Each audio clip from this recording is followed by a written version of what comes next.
And we are back, guys. 목동 style. We unfortunately not Gangnam. 어찌보면 이제 WCS가 유영준 선수 시상이 들어가고 볼 수가 있는 선수인데 일단 MVP에 소속됩니다. We are Mukdong. Yeah, we're so in right Mukdong. now we're Mukdong style. No, man, I'm Gangnam style. I'm just in Mukdong, unfortunately. But next time, I'm gonna be in Gangnam. Well, we have our next game, guys. Yeah, it is actually going to be Jangbi against Galaxy. So that should be really interesting to watch. I'm looking forward to it. Yeah, definitely.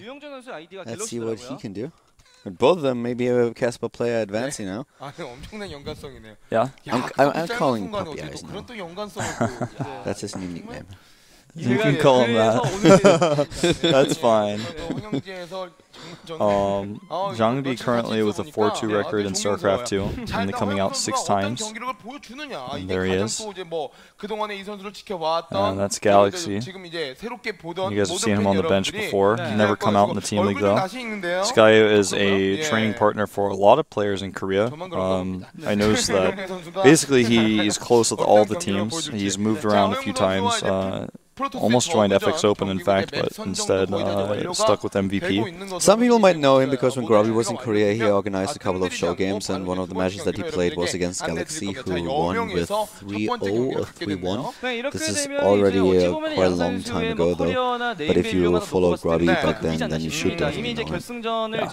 And this guy is, I mean, he's basically a B-teamer for MVP. He is a great practice partner to have around, but he hasn't really gotten any huge notable results. And probably his most notable is beating Grubby, honestly, that you just mentioned. I haven't even heard of any other show matches he's ever played in. We're going to find out how he does against Jangbi, though, a really popular Protoss. Protoss not usually doing well in the individual leagues in StarCraft 1. Jangbi wanted the Protosses to make him work.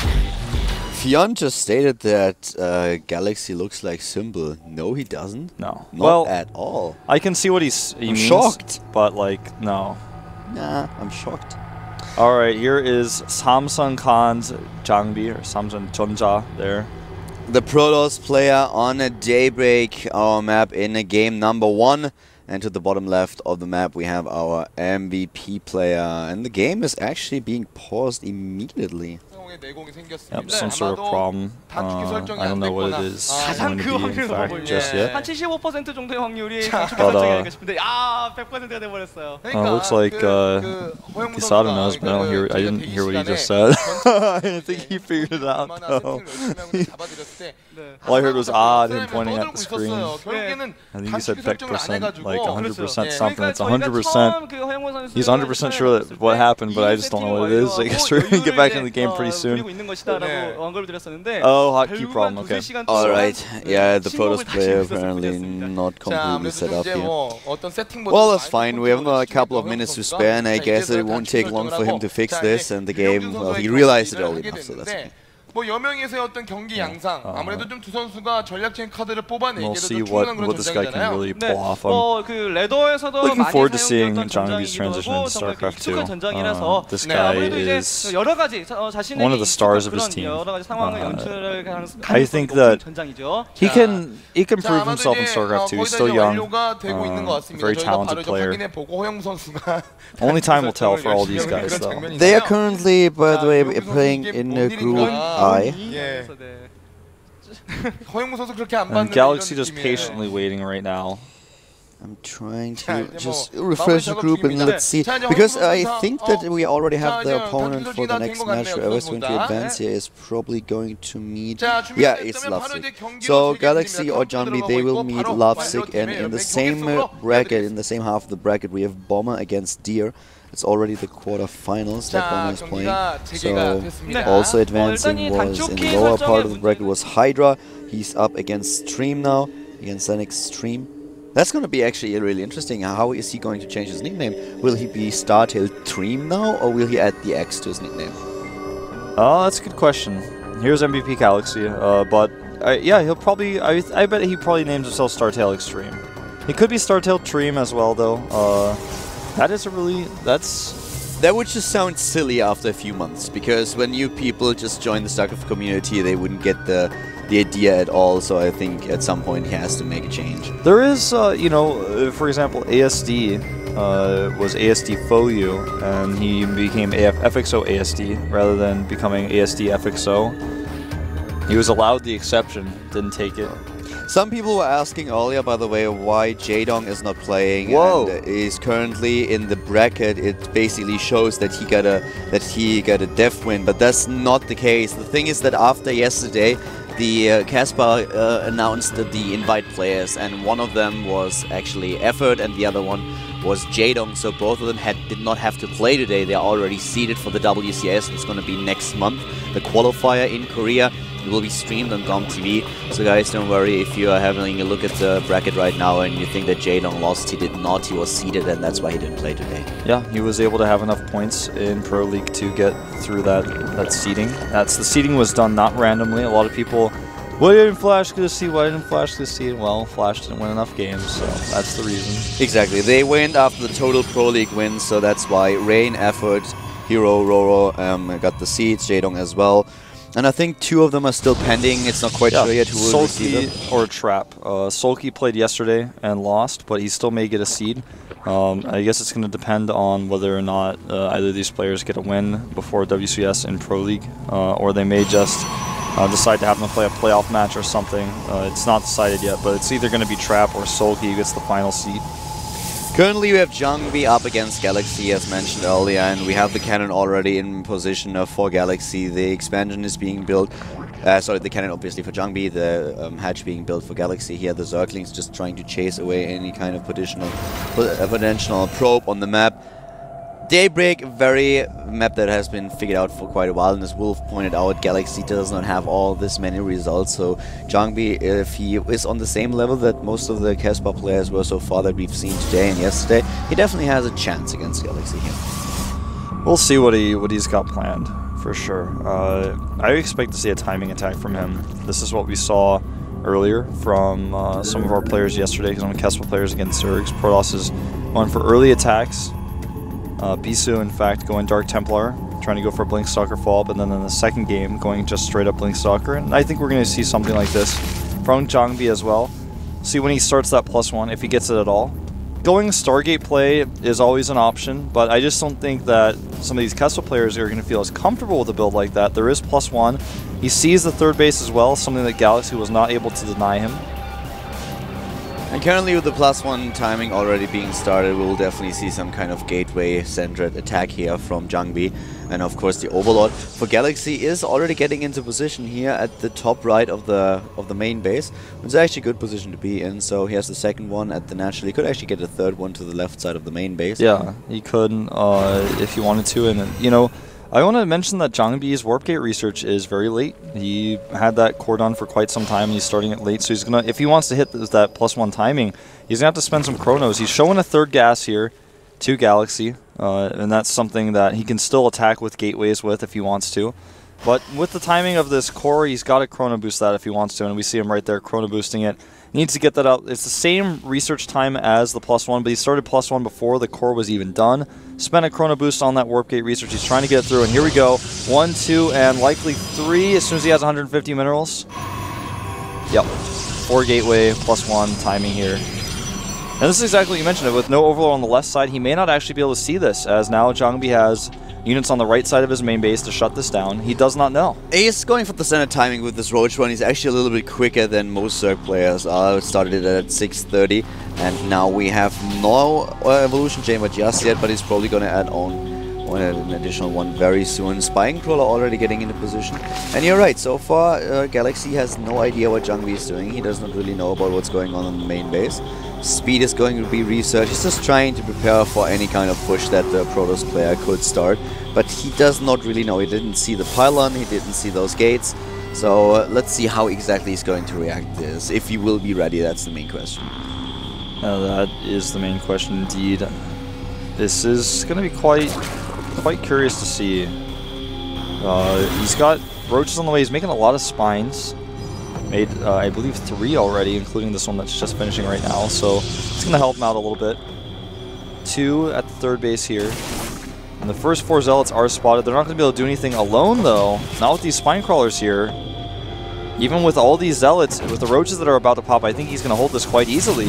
Yeah, he should be able to hold this. There are so many Zerglings. They don't have the upgrades, of course, and the Zealots will 2-hit them, but there's just too much. With the Roaches to support these, it's just a little bit too much for him to handle. Especially as soon as speed is going to kick in, he will lose the majority of his Zealots. He's actually losing every single one of them. Yeah, you should lose all 3 of those. You're exactly right. As soon as speed finishes here, he's going to trap and kill them with the Roaches.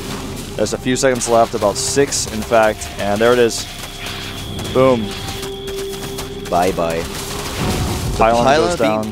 And then third base. This is actually a very, very quick third base, and this can be punished. As soon as he spots it, he's going to build up his Roach count. As soon as his lair is done, we're going to see normal +1 as well as the Roach speed. And again, look at this. We saw this yesterday from Bisu, but Jangbi with a ton of sentries here. Yeah, a lot of them. He has 8 so far. Bisu overcommitted to sentries quite heavily. 8 is still okay, but this expansion is going to... Sentries are not good against the Roaches. Be a problem. Exactly, the Roaches do the damage, and as soon as the sentries are gone, he lost all these... He lost so much gas already. He's down to 3 sentries, and he might even lose those 2. If Galaxy just rallies units across the map, he's going to crush this expansion. Yeah, look at how much damage. I mean, that's so much gas lost. Yeah, if you have sentries, they're great. They can push Roaches around, but they can't fight them. Oh, that was a sad death for that Roach. He tried to get that sentry. Galaxy is going for the Spire here, but to be honest with you, he could have just started. I don't think he has a macro hatch. He built one. If he would have had the lava, he could have just rallied units across the map and taken down the third. Yeah, and... this is actually quite good as well, though. I like the choice of Spire. He's got all these Lings. He should go Mutalisks, yeah. Yeah, and I think that's exactly what he's going to do. He's got these Lings coming in as well to pressure. Nice warp-in by Jangbi. Will be denied. But the Lings here with the Mutalisk together, Force Fields are going to be useful, but he needs the Stalker count. He's spread out too thin already, and with all the gas that he's lost, what Galaxy is probably going to do is just poke at the third with the Lings and force the army of Jangbi to the bottom right, and then immediately straight away head into the main base of the Mutalisks. And I mean, he has the Starlight Council, but does he really go for Blink just yet? No, he doesn't. He only starts it for the second attack upgrade, and this is gonna hurt so much. Well, those 2 Roaches are, well, they didn't last very long. the Roaches were like, how long? 0.2 seconds? Yeah, something like that. They appeared, they just vanished. They just vanished. They were like, boom, now you see me, no you didn't. That was actually quite violent. Stealth mode. By the way, no Roach speed upgrades. He is going heavy Muta here. Interestingly, also gets the +1 for his Roaches, but doesn't plan on building anymore, at least not for now. He's going to stop this wall off. Forcing units to be warped in for Jangbi. And the Mutas are going to be quite scary. They're already on the map. They're flying across. And if he's out of position when these come in, he's got no cannons up at home. He's got no blink. Here they come. He's out of position. Yeah, he didn't even see them. I thought he might have saw them, but no, he has not seen them. The probes are being pulled. He's going to lose so many of these. Yes, if not all of them. No, I don't think all of them. He's swapping in units, but he's even fighting. He's fighting the Stalkers now. He could take them down, but he doesn't really want to. It's a little bit of a risk losing too many Mulas. He doesn't have enough of them just yet. Blink is going to start, and this actually triggered an attack by Jangbi, who is now in a position where he has to decide whether he wants to defend or if he wants to lose his third, and the Mutalisks will once again be able to get into the base if they want to. This is just Galaxy taking a fourth and taking every precaution in the game. He has to... Whoa, he has 101 drones? Yeah. Oh, buddy, you better build some spine crawlers and build them fast. Yeah, he might be in trouble here if he does not start doing that. 4 of them started right now, but I think he may need more than that. Yeah, he only has 75 army supply therefore, and that's not a lot. Oh. Especially when you lose those Lings. Yeah, he's going to lose these Lings. Some of the Mutas as well. Not the best trade there. I think he thought, oh, well, he blinked forward so he can't blink away, but with that many Stalkers, he's not concerned about blinking away. Jangbi does not attack, though, and he needs to do damage now. Well, it's actually a tough position for him to be in. On one hand, he really needs to move out and do damage. On the other hand, there are so many Mutalisks that a base race scenario is most likely going to end in, well, in Galaxy's favor. So it's a tough position for him to be in. It's really tough. It's hard to hold this. And he will kill those rocks through the center, and he's ready to go. It's a lot of spine crawlers for him to have to break through with Ling support, but Immortals don't care about spines. I think he actually, if he commits and he micros well, he can break this. We'll see. I don't think the Galaxy should fight this. He may not have with a all choice. These Spine Crawlers, it's okay, but still. And the Mutas are hanging back here. He's got Banelings, but the Force Shields are good. He's out of sentries now, though. Don't go for a base race, seriously. Well, he's breaking through, and the Banelings are hitting Immortals. That's not very useful, and now the Immortals breaking through these spines. Jongbi looking good here. He's got plenty of stalkers to fight these Mutas, especially with the Blink Stalker micro we see, and with the reinforcing stalkers, he can target these Immortals down all he wants, but the Mutas cannot fight this army. I don't understand what Galaxy is doing here. This doesn't make any sense. Well, it looks like he's not certain what he's doing here either. As his Mutas fly forward, he's not really going to go for the base trade, as you mentioned. He wants to fight this straight up. And it's not enough. He cannot win this fight with Mutalisk alone. Yeah, you can't fight, you can't win this. He should have committed with, he had 20 Mutalisks earlier, there were only a handful of stalkers in the main base. At this point, Jongbi didn't even move out yet. If you attack, your opponent will warp in units, but you have so many Mutalisks, you can tank down the stalkers and just can force him to defend. And if he attacks, you build more Mutalisks, you hide a few drones, you start base trading, and then you just kill bases. And I don't know, fighting this straight up does not work. You fight against Guardian Shield, you fight against way too many Stalkers, and Jongbi has this. Yeah, there's no doubt in my mind that Jongbi is going to take this game.